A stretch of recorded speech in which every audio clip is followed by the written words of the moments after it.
Thank you. As just said there, my name is Luke Lang. I'm one of the co-founders of Crowdcube. And over the last decade or so, I have had the privilege to witness and to some extent fuel a shift in the relationship between companies and their customers, or more specifically, their communities. And customer expectations are changing. And if you want to stand out, if you want to thrive in today's world, if you're a business that wants to thrive and succeed, then you need to figure out what you need to do to stand out in this increasingly cluttered world. But let me begin about this shift that I see from more to meaningful. And for me, it starts back in the 80s, an era that was defined by excess. It was all about money and materialism. And that was fueled further in the 90s with the dot-com boom, when people's horizons and their high streets literally exploded onto their computer screens. And people's consumption, both material and digital, literally skyrocketed. And then we move to the new millennium, when social media created a frenzy for more followers, more friends, more likes. In many ways, we all became popular in that decade. This decade, I think we've seen businesses, savvy companies, start to try and figure this out for us. Companies like Money Supermarket, like Google, Amazon, eBay, Expedia, all try and filter and organize and sort this onslaught of information that we have on a daily basis.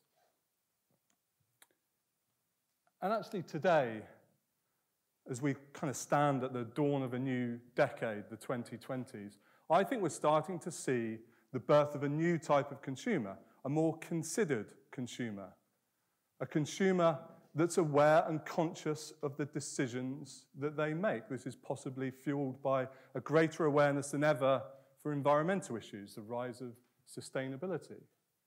And I think people are starting to figure out that more doesn't necessarily make you happy. And actually what people are really craving now is fewer, but maybe more meaningful relationships. And actually, science actually starts to back this up. So British anthropologist Robin Dunbar studies this. He studies the science of relationships. And he found that there's a limit to the number of relationships that we can sustain at any one time. And that limit is about 150. And when you start to look into the closeness and the intensity of those relationships, those numbers start to fall quite dramatically. So you only actually have 100 casual friends. You only have about 35 good friends, just 10 best friends, and you only ever have room in your life for just a handful, just a cherished few, maybe 4 or 5 really, really intimate, close friends where you have a deep and meaningful relationship.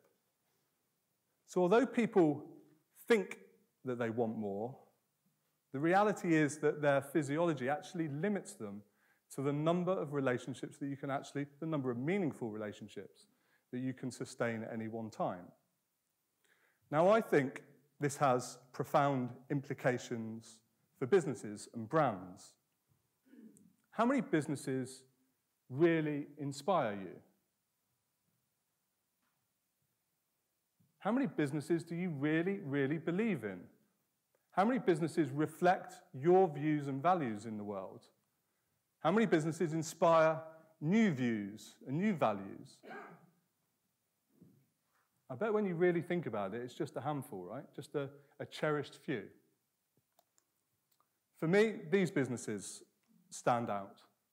So Apple, maybe a bit of a cliche and for obvious reasons, so I won't dwell on them.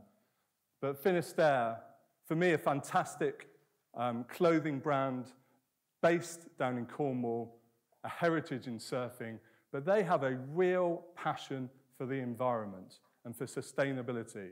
And they make great products. Monzo, the challenger bank. It's all about openness, inclusivity, transparency. Monzo made it cool for people like you and people like me to love our bank again. And when you consider in a post-bank crisis world, I think that's possibly the greatest achievement of any business in the last decade. The Boston Tea Party, just down the road there, they knowingly sacrificed revenue and profit to become the first UK chain of coffee shops to ban single-use cups. BrewDog. BrewDog have a mission to make other people as passionate about great craft beer as they are. What's not to love about that? Now, all of these businesses have one thing in common.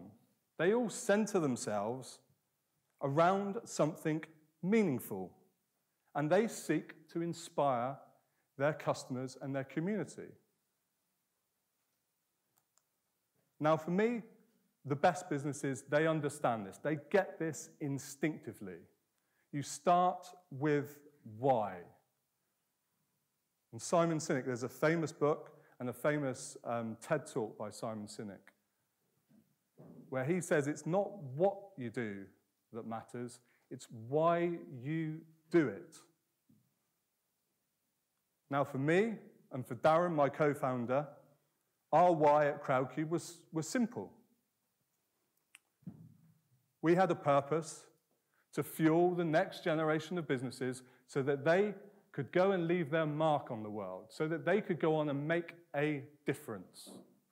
And we do that through equity crowdfunding, by connecting them with their customers and their community and our community to help them raise capital, growth finance, so they can go on and do wonderful things.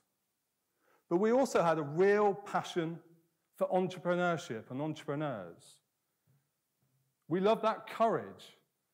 We love big ideas, big thinking, people challenging the status quo with new ideas, new thinking, that courage, that energy, that grit, that tenacity. That's what fueled us, that ambition. That's what fueled Darren and I when we started Crowdcube. And it's what fuels us all today at Crowdcube. It's what gets us out of bed in the morning.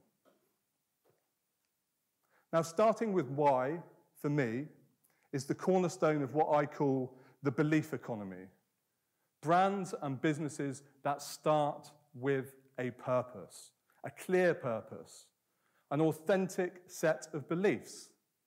And they want to inspire people. They don't just see customers or the next sale. They see co-creators, they see community, they see collaboration. And that brings me on to my second shift that I've seen over the last decade at Crowdcube. And it's this shift from people increasingly not just wanting to buy from a business, but wanting to buy into a business. They want to feel involved. They want to be part of it. They want to be part of that story. They want to contribute in some way. And that's had profound effects for company ownership. And for me, if you're the founder or founders of a business, you should first and foremost think of your company as a community. And it's a community of people. And it starts with the founders, those people with the bright idea and that vision. Hopefully, if they're successful, buoyed by that success, their friends and family may also invest in them, hopefully financially, but maybe just emotionally. Maybe an angel investor will put some of their money in. If you're really lucky, you might get a VC to put someone else's money into your business. But the more ambitious, the more savvy businesses, they understand that you need to extend that ownership out even further. So they get their team, their employees, to own a stake in the business. Now, there's lots of great evidence that that helps with finding people, retaining people, and motivating people. Research on behalf of HM Treasury showed that productivity for businesses with employee share option schemes went up by 2.5%. That's a real meaningful difference. But the really progressive companies, the really forward-thinking businesses that I see today, they're extending that ownership out beyond the business to their customers, to their community, and they want to bring their customers closer. They want to give them a stake in their business. And there are loads of benefits for this. Obviously, you get investment, you raise capital when you turn a customer into a shareholder. But that shareholder also becomes passionate about your business. They're more likely to be engaged in your product. They're more likely to download your app. They're more likely to be loyal, less likely to churn and leave you, more likely to advocate you and tell their friends and family about you.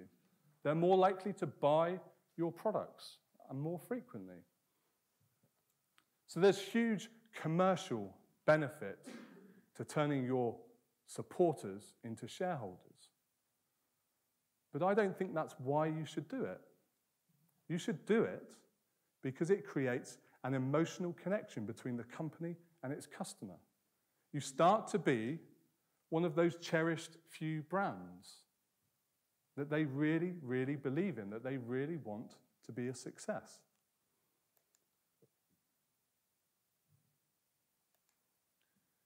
And here are a couple of really, really good examples of this. Both